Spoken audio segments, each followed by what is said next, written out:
Fala pessoal, vamos continuar nossos estudos de América Latina. Vamos embora! Antes de mais nada, se inscreve no canal. 89% de vocês que assistem os vídeos não são inscritos do canal. E outra coisa, compartilha com os amiguinhos, né? Ativa o sininho aí para receber notificação quando vier vídeo novo, né? Para você entender, para você saber do que vem pela frente. Enfim, vamos lá, curte já o vídeo, depois tira se não gostar, dá o dislike também, se tu não gostar, não concordar, sei lá, enfim, mas vai. E também já coloca um comentário, deixa teu feedback para eu saber o que estás achando. Vamos embora estudar então as ditaduras da América Latina, né? Então vamos embora. O que vai acontecer? A gente viu na aula anterior que os regimes populistas, né, eles são esses regimes praticamente, né, vão acontecer aí ao redor de toda a América Latina, que são regimes mais... eles são regimes que eles interferem bastante na economia, são regimes que tentam fazer a conciliação entre as classes sociais, eles tentam atender os interesses dos ricos, dos pobres, né, da classe média, eles atendem os interesses trabalhistas, atendem os interesses do mercado, dos grandes proprietários de terras, né? Então são governos bem, né, tentando conciliar entre todos, tá? Só que quando acaba a Segunda Guerra Mundial, a gente vai ter uma decadência desses regimes, tá? A gente vai ter o início de algumas contradições, além de, é claro, pressões externas, mas algumas contradições no sentido de que são regimes que tentavam fazer muito pelo povo, pelo povão, né, muito mais do que os outros regimes, né, do que os outros governos que estavam no poder antes deles. Só que eles não conseguiam avançar muito, o que vai gerar algum descontentamento por parte, né, da população. Por exemplo, a gente não vai ter grandes reformas, né, super reformas trabalhistas ao redor da América Latina, super reformas latifundiárias, como por exemplo uma reforma agrária. A gente não vai ter esse tipo de reforma nesses regimes, tá? A gente vai ter aí esses limites, né, e até a pressão da própria elite dos respectivos países, fragilizando esses regimes populistas e levando, né, a um esgotamento que iria, né, trazer os golpes que iriam se espalhar por quase toda a América Latina, tá?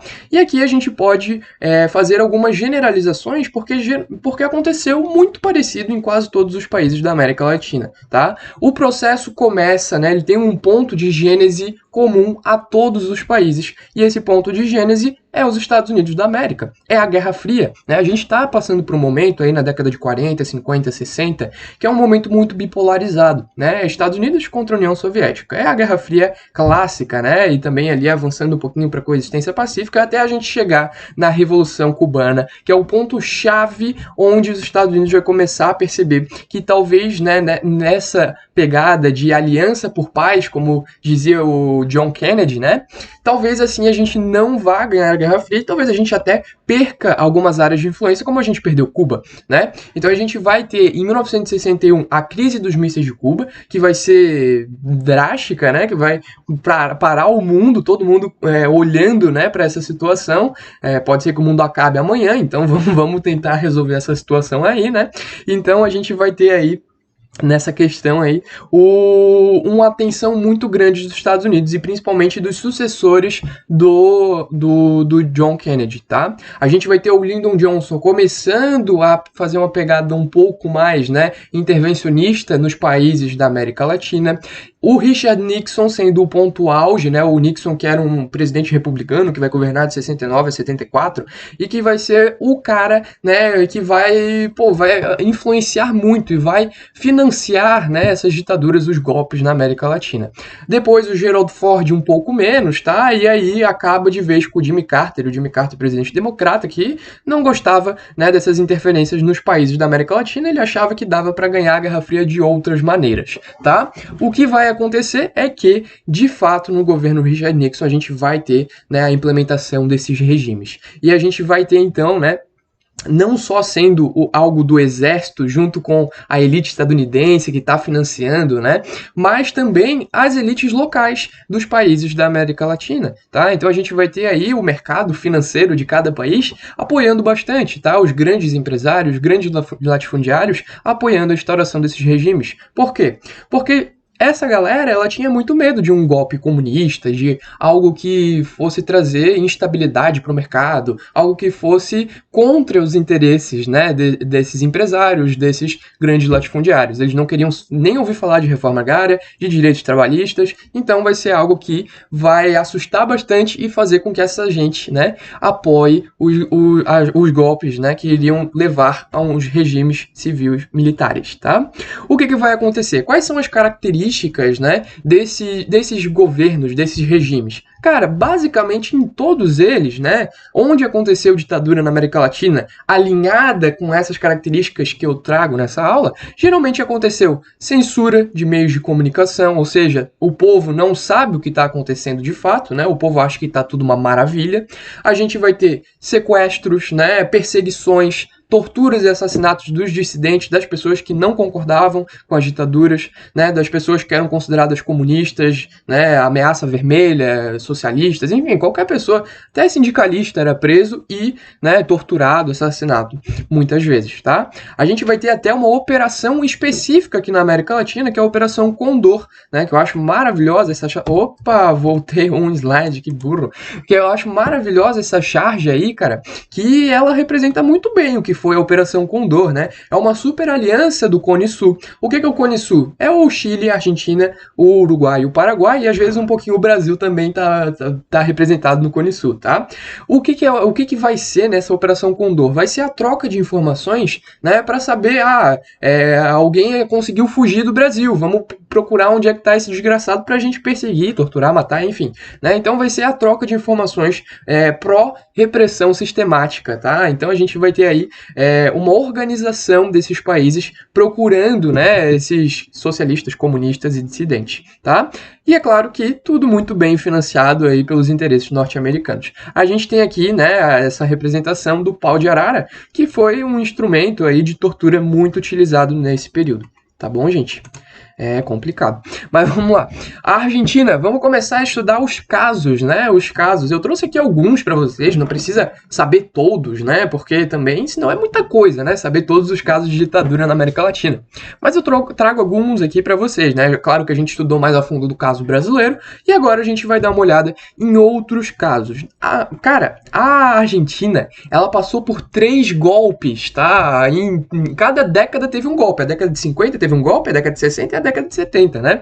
Em 55 a gente vai ter um golpe derrubando o Perón, a gente viu bem, né, o que foi o governo do Perón, ele que tinha aquela primeira-dama maravilhosa, Evita, né, que era uma mulher muito agraciada pelo povo, uma atriz que se expressava bem, era ativa politicamente, né, e ele vai ser derrubado, né, a gente vai ter aí a crise do governo do Perón, né, o peronismo vai entrar em crise muito por conta das pressões internacionais, e a gente vai ter então a ascensão aí de governos militares. Depois, na década de 60, vai ter outro governo civil, tá? Não necessariamente um governo militar. E era o governo do Arturo Ilha, tá? O Arturo Ilha, ele vai ser derrubado em outro golpe, né? Em 1966. Na década seguinte, a gente vai ter outro golpe, né? Em 1976. E aí o general Videla liderando, né, mais um movimento militar em plena década de 70. Tá bom, galera? Essa imagem que vocês veem ao lado é a imagem das mães da Praça de Maio, tá? Por quê? Porque lá na Argentina a gente teve aí muitos filhos, né, dessas mães, muitos socialistas, comunistas, né, ameaça vermelha e tudo mais, sendo perseguidos, sendo torturados e muitos deles desapareceram. Então a gente vai ter essas mães indo às praças, né, da Argentina, protestando e pedindo, cara, cadê meu filho, tá ligado? Cadê? Então aqui, ó, Aparición con vida de los detenidos, né? Cadê os caras que foram presos? A gente quer os nossos filhos de volta. Então, foi um movimento bem representativo do que foi essas ditaduras na América Latina. Tá bom, galera? Outro caso interessante, esse daqui talvez menos conhecido, que é o da República Dominicana, tá? A República Dominicana que passava aí por um período de reformas no presidente Juan Bosch, tá? O Juan Bosch queria fazer reformas como, por exemplo, a reforma agrária. E aí os Estados Unidos vai ficar muito pé da vida. Ué, tá maluco? Reforma agrária no meio da América Latina? Não pode! A gente vai te perseguir, né? E a gente vai ter, então, em 1965, as tropas estadunidenses desembarcando na República Dominicana. Isso aqui vai ser uma influência direta dos Estados Unidos, né? Os Estados Unidos vai diretamente entrar na República Dominicana e vai então conter as reformas, fazer uma intervenção e colocar no poder um carinha chamado Joaquim Balaguer, né? O Joaquim Balaguer, que vai ser presidente aí de 1966 a 1978, ele vai ficar 12 anos no poder. Tá? No Paraguai, a gente vai ter uma das piores ditaduras, tá, da América Latina, que vai ser a ditadura do Alfredo Stroessner, tá? E o Alfredo Stroessner, que é um cara desgraçado, né? Que foi um cara que foi um puta ditador que torturou, matou, perseguiu e tudo mais, né? E ele que vai ficar no poder por muito tempo, né? Então é uma ditadura muito longeva, essa do Stroessner, né? De 1954 a 1989. E o Stroessner que tá na lista da escória da humanidade, tá? Com certeza foi pro inferno. E aí a gente vai ter também a ditadura na Bolívia. Em 1964 a gente vai ter a queda de Víctor Paz Estensoro, tá? Que era um cara que era governante aí, muito apoiado por mineiros, por camponeses, pelo povão. Ele que dava aí direitos pra galera, tentava auxiliar o povão, tá? Ele vai acabar caindo em 1964, engraçado, né? O mesmo ano da queda, né, do governo do João Goulart aqui no Brasil. E aí, em 1971, a gente vai ter o Hugo Banzer Soares, né? Que vinha aí dessa linha desde 1964 de ditaduras na Bolívia, implementando um regime brutal, bem no estilo do que foi o AI-5 aqui no Brasil, tá? Nos governos Costa e Silva e Emílio Médici, tá? No Uruguai a gente vai ter um carinha chamado presidente Bordaberry, tá? Ele que vai em 1973 fechar o Congresso, né, com apoio militar e então implementar o regime que a gente já conhece, quais são as características principais. No Chile, o bagulho vai ser muito louco, né? No Chile talvez seja um dos piores casos, tá, galera? Assim como no Brasil o AI-5 foi uma desgraça, no Chile o Augusto Pinochet, né, vai ser aí um dos piores ditadores, junto com o Stroessner, né? E vai ser uma carnificina, tá, gente? De 1970 a 1973 a gente vai ter a ascensão do Salvador Allende, né, que implementou quase que um governo socialista no Chile. Então, no meio da década de 70, né, com a Guerra Fria no auge, os Estados Unidos vão olhar para isso e vão falar, cara, que não pode, né, nada de Salvador Allende no Chile. E a gente vai ter então o apoio estadunidense, o apoio das elites, o apoio, né, do mercado financeiro, aí pro Augusto Pinochet, o apoio dos empresários, tá? E o Augusto Pinochet então vai subir ao poder em 1973 e ficar até a década de 90, cara, até 1990. Em 1990, a União Soviética já estava definhando, já estava respirando por aparelhos, né? E aí, ainda assim, o Augusto Pinochet no poder. Ele que não vai ser derrubado, ele vai se retirar do poder, o que é bem humilhante para o Chile, tá?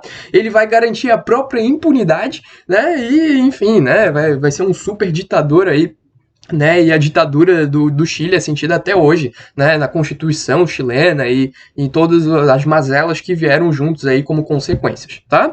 E aqui eu trago para vocês uma imagem, né, uma imagem mostrando as datas, né, de quando começou cada ditadura. Percebam que não é homogêneo, não foram todas na década de 60, todas na década de 70, não, vai variando, né, conforme o contexto específico de cada país, né? A gente sabe que no Brasil começou em 1964, né, assim como na Bolívia foi em 1964, no Paraguai começou antes, né? Na Argentina é repartido, né? Teve um golpe em cada década. No Uruguai começou na década de 70, assim como no Chile, tá?